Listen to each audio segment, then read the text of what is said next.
This lecture addresses some basic numbers associated with aerobic exercise. So one of the first things I talk about is calories per mile. So the basic idea of 100 calories per mile, it ends up being a little bit low, but it's not a bad estimate to start off of and to start from. So in this next slide, I show and I do a little bit of math. If you're a 95 pound, if you're a 120 pound individual, that individual will expend about 95 calories per mile. So from a range of 126 to 188 pounds, the individual would expend 100 to 150 calories. So again, it gives you a nice jumping off point. Remember that a lot of people will run 5Ks. If a person completes a 5K run, that is equal to 3.1 miles. It'll roughly take about 300 calories, upwards to about 450. If the individual gives the range of 300 to 500, then those individuals would weigh anywhere between 126 to 209 pounds. So it depends on the size and really just the weight of the individual. If you weigh more, then you will expend more energy. It takes more energy to move that larger mass. If you're a smaller individual, somebody that weighs less, you're going to expend fewer calories. So stored calories. How many calories do we store? If it's stored carbohydrates, glycogen, glucose in the blood, that's going to be roughly around 2,000 kilocalories. It's not an exact number. It gives you a ballpark. So if you're a smaller individual, it'll be less calories. If you're a less trained individual, it'll be less calories. If you're a larger individual, it could be a little bit more, especially if you're larger and trained. So it really just kind of depends.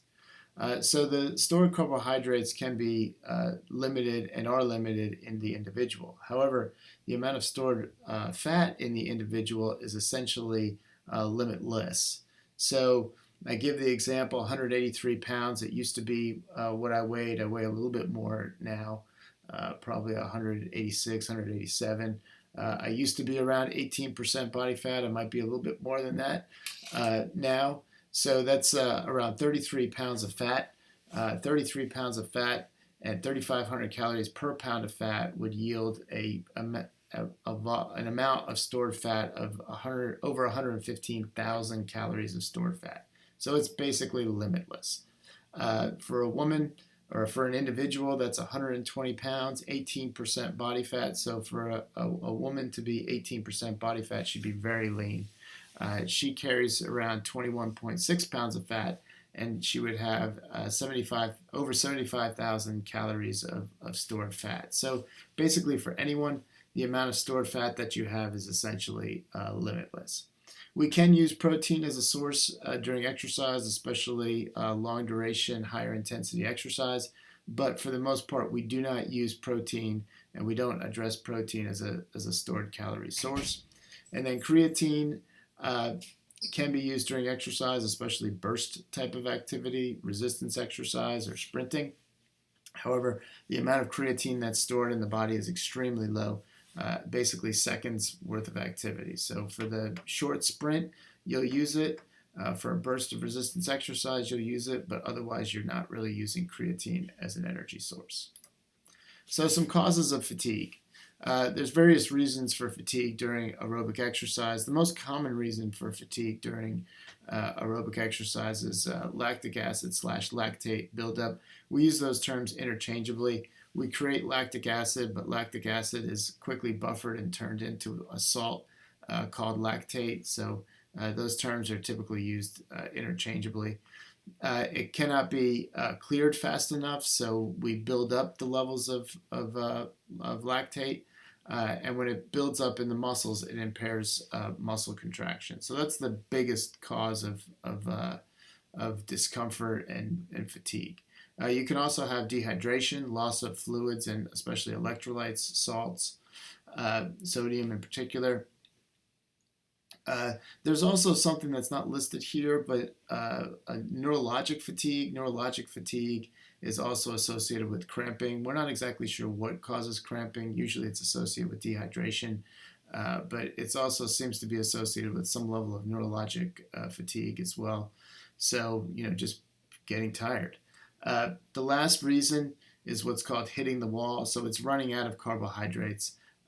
It's possible to run out of carbohydrates, but typically unlikely. So even during a marathon, a 26-mile race, 26-mile run, you're using carbohydrates and fats as an energy source.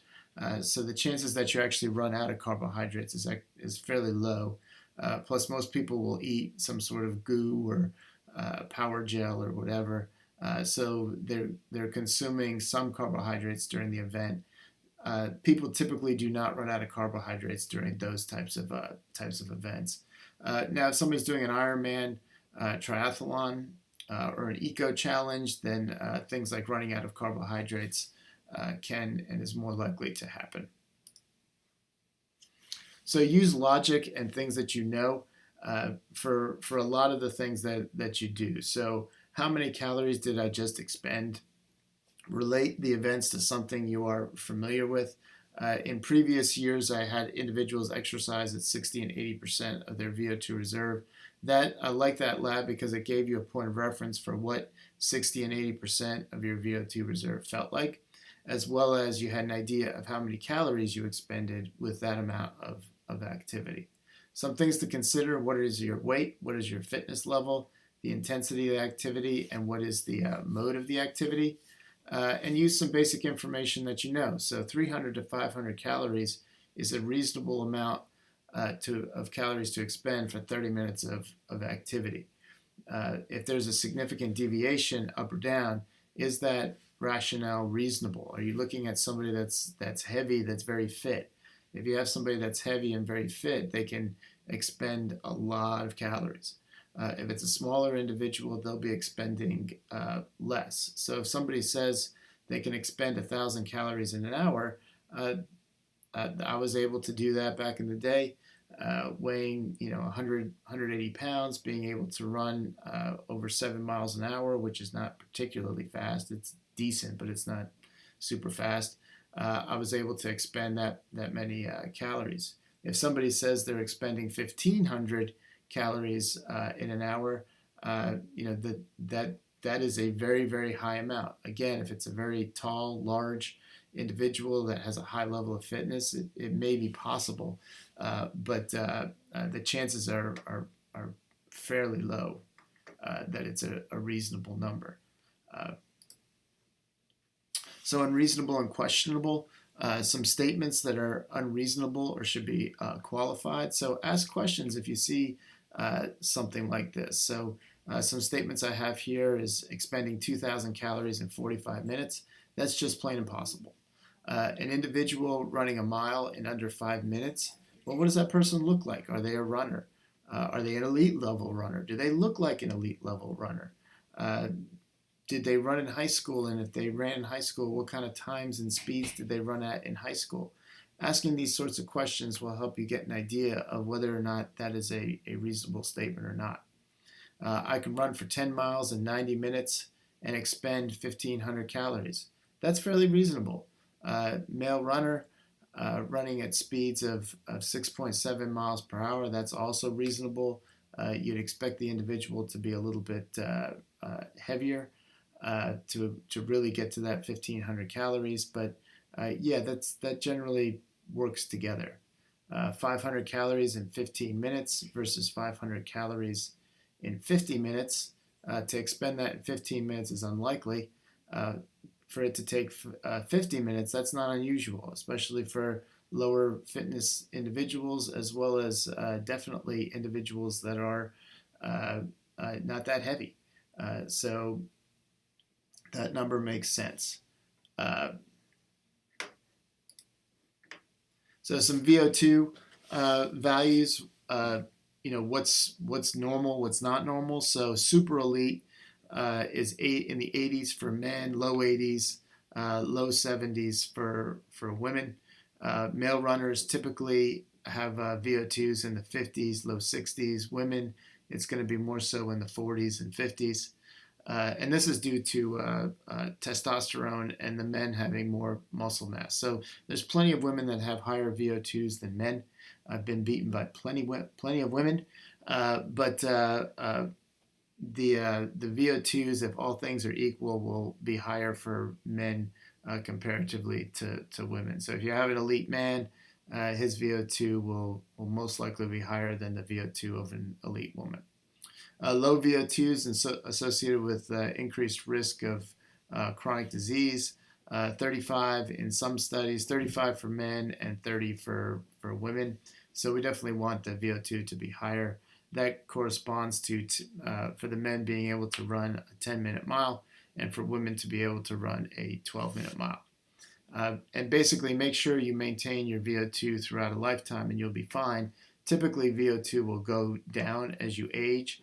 So if your VO2 is decent, or just even if it's okay right now, the key would be to maintain it for as long as possible. So some information about training, basic effects of training. There's more than these, but here are some of them. And this is where you connect the dots and say, okay, well, why am I improving my aerobic performance with time? So some of these things, left ventricular, the left ventricle gets bigger, so then it's able to pump more blood per beat. So the stroke volume increases. Increased parasympathetic stimulation. Your heart rate is lower at a given submaximal workload. Increased lactate threshold, so you can exercise at a higher percentage of your max.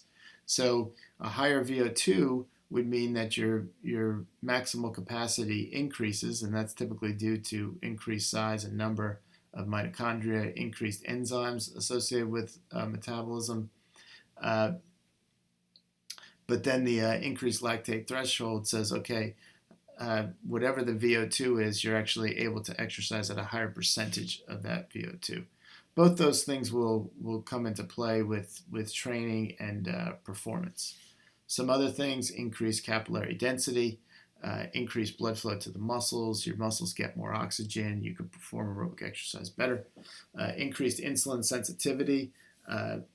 Your insulin levels are lower, which is good. And you have more receptors for the available insulin, so that's good as well. That'll help decrease your risk of type 2 diabetes. Other hormone responses will occur to improve your capacity to complete exercise. Improved cognitive responses to exercise, improved confidence, increased knowledge of limitations and abilities. So your strategy will be better. Definitely going to be an issue with resistance training, but it's also true with aerobic training. If you lack that confidence, you could be scared and you go a little bit slower. Once you have that neuromotor cognitive function, you can coordinate your running better or your performance better, as well as having an idea of how hard you can push yourself. Some final comments on the training. Training will improve everybody's ability to exercise. Some people respond to training more than others. Everyone will incur health benefits from being active. So sometimes people's fitness really increases a lot. Sometimes it's not so much. You have people that are called non-responders. Their fitness will not improve by as much as you would like. But regardless, their health is improving. And the health improvement is a big part of why we recommend that people be physically active. When completing exercise testing or health surveys, you may need to ask the right question to see results. This is okay and recommended. Obese individuals may not see results. Ask the person about their exercise confidence before and after training. Maybe things like strength and balance have improved, even though aerobic capacity has not. Many individuals do not lose weight, but body comp and VO2, strength and balance may all be improved. It's a matter of capturing that with the testing that you do. So some additional final comments. Make sure that your numbers are reasonable. Use a little bit of logic when you do these things. And if somebody says something that's kind of crazy and off the wall, then definitely question it and see, okay, is this actually true, or does the person really just not know what they're talking about? Okay.